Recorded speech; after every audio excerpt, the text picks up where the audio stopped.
How to Activate AT&T Prepaid SIM Card Online AT&T Prepaid Setup Guide. Hey everyone, welcome back. In today's video, I'm going to show you how to activate your AT&T Prepaid SIM card online in just a few easy steps. So let's get started. First, open your browser. Now go to AT Activate Prepaid. Here, select how many lines you want to activate. I'll choose one for this example.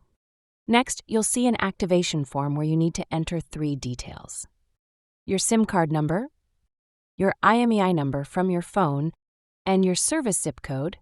Let me enter those real quick. Once you've added everything, tap Continue. Now you'll be asked to choose your AT&T prepaid plan, like unlimited or 5 GB data.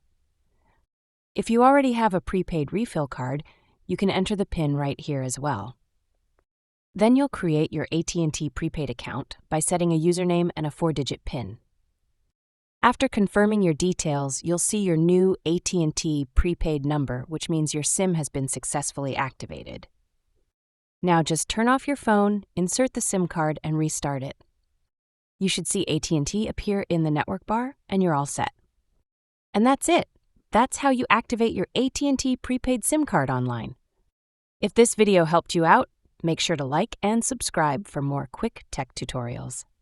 Thanks for watching, and I'll see you in the next one.